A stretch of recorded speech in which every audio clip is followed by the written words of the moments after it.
Welcome back to the Lior Super Fun Learning Hour. Great to be diving in again. This is our 13th session, digging into the edible triangle. Today we're looking at a really interesting paper. Yes, we are. It's by Jody Mesler Davies from 2015. The title is quite something. From Oedipus complex to Oedipal complexity, reconfiguring, pardon the expression, the negative Oedipus complex and the disowned erotics of disowned sexualities. Right, quite a title. Published in Psychoanalytic Dialogues. And it seems Davies is offering a significantly updated take on the Oedipus complex. That's a good way to put it. She argues that if we see it not as this rigid, fixed thing, and importantly, if we divest it of its heteronormative leanings, which have often been sort of baked in. Exactly. Then it becomes this really crucial way to understand what she calls an individual's unique erotic signature. An erotic signature. I like that phrasing. Yeah. So what's the core argument? How does this reconfigured view help?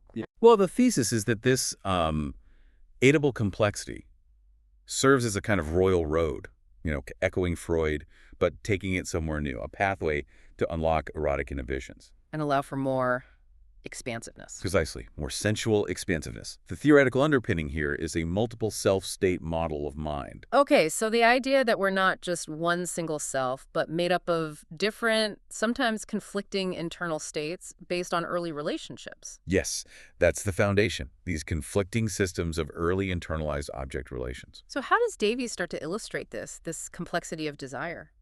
She begins with several clinical vignettes. And they're quite striking, really designed to challenge our conventional assumptions about sexuality. Can you give us a feel for them? Sure. There's Ted, a gay man who marries a woman. There are women patients describing, quite sensual experiences with their elderly mothers. Oh. There's Andrea, who dreams of a tender, sensual embrace with her analyst right after being intimate with her husband. And Robert, who feels intense anxiety over thoughts of stroking his baby son's penis. Wow. Okay, so these are definitely examples that push boundaries and, defy easy categorization. Absolutely.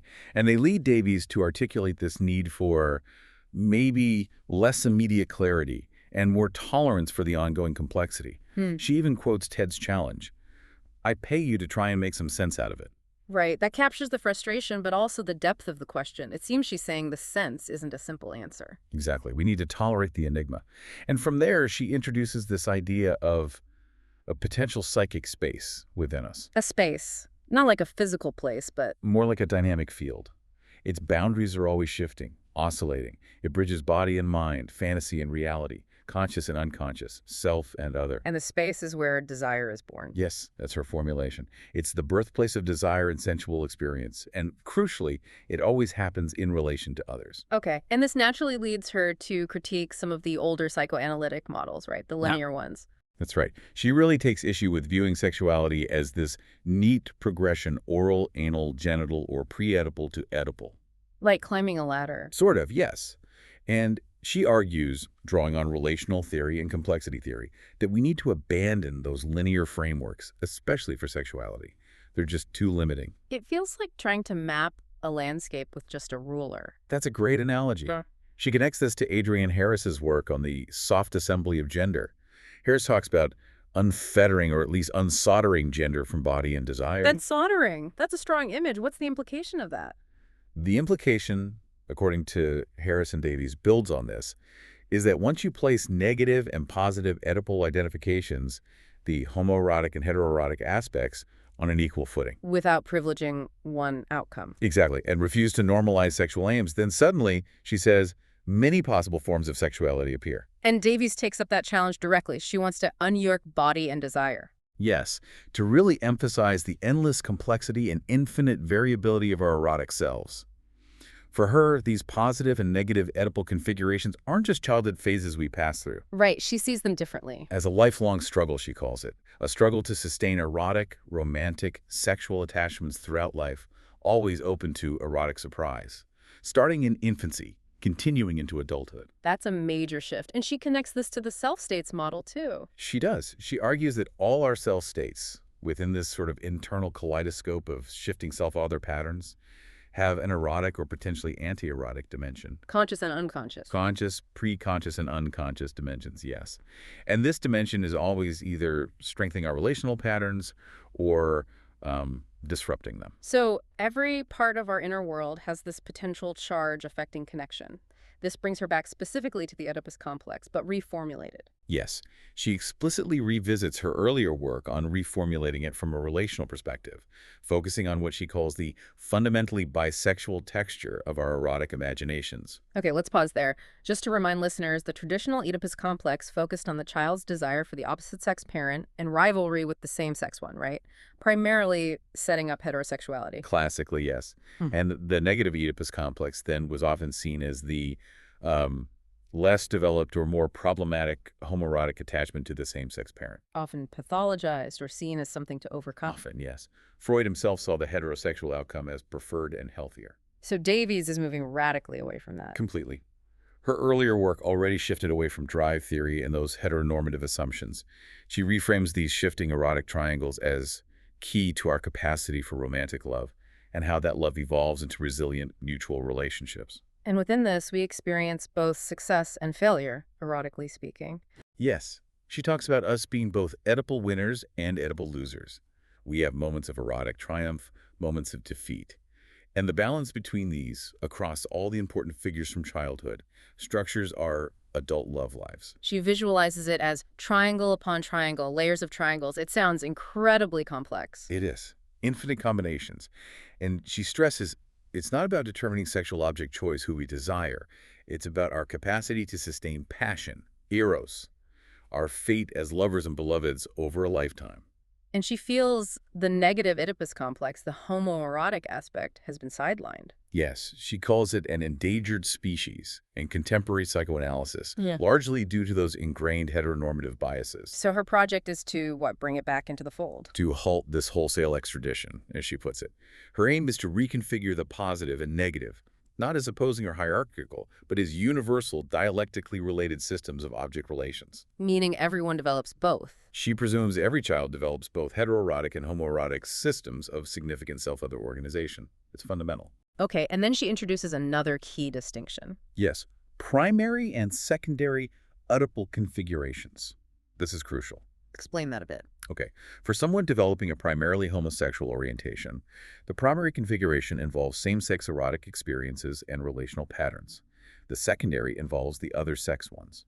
And vice versa for someone developing a heterosexual orientation. Exactly. Primary involves other sex, secondary involves same-sex. And the crucial point is that these aren't developmental stages you leave behind. No, not at all. Both systems, primary and secondary, remain significant throughout life. They contribute to the texture, the resilience, the complexity of desire. And she's careful about terminology here. Very. She uses homoerotic and heteroerotic specifically to emphasize the sensual bodily experiences and erotic fantasies in relation to same-sex or other sex partners, real or imagined. She wants to avoid getting bogged down in politicized identity labels and focus on the lived experience. I see. It keeps the focus on the internal world of desire. And this connects to Butler's idea of gender melancholia. She suggests it does. Davies urges us to look at the split-off and unmourned erotic dimensions in all of us. This leads to what she terms Oedipal complexity, Which she describes how? as a densely layered labyrinth of erotic and romantic relational matrices, a symphonic layering of sexualities. It's quite poetic, actually. It sounds incredibly rich, but also potentially conflicted. Well, yes. She argues that while both primary and secondary configurations are vital, it's the secondary ones that are more likely to be conflictual, Why is that? because they are often more subject to repression or projective evacuation, where we unconsciously disown feelings and attribute them elsewhere, so they become less available to our conscious erotic imagination and fantasy life. Okay, this is getting complex. How does she illustrate this foreground-background tension in practice? She provides two really detailed clinical examples. The first is Sam, a 32-year-old gay man, a medical researcher. How did he present? As intense, brilliant. He explicitly wanted brutal honesty, science, not poetry. He showed little interest initially in the therapist Davies' own subjectivity. Which is interesting, given he chose a relational analyst known for engaging with feeling. Precisely. That contrast becomes key in the transference. Davies notes she could be smart, sharp, and tough with him, but felt the softer qualities, warmth, empathy needed to be held back, almost kept out of the room. As if he couldn't tolerate them. Or needed her not to express them, yes. He described his 5-year relationship with his partner Jim as initially perfect, Very intense, erotically. But something changed. Jim started wanting more romance, soft music, candles, more poetry, and less power, as Sam put it. And Sam found this silly, girlish, and deeply repugnant. Repugnant. Strong word. Very. Davies suggested this repulsion might be towards disowned parts of himself.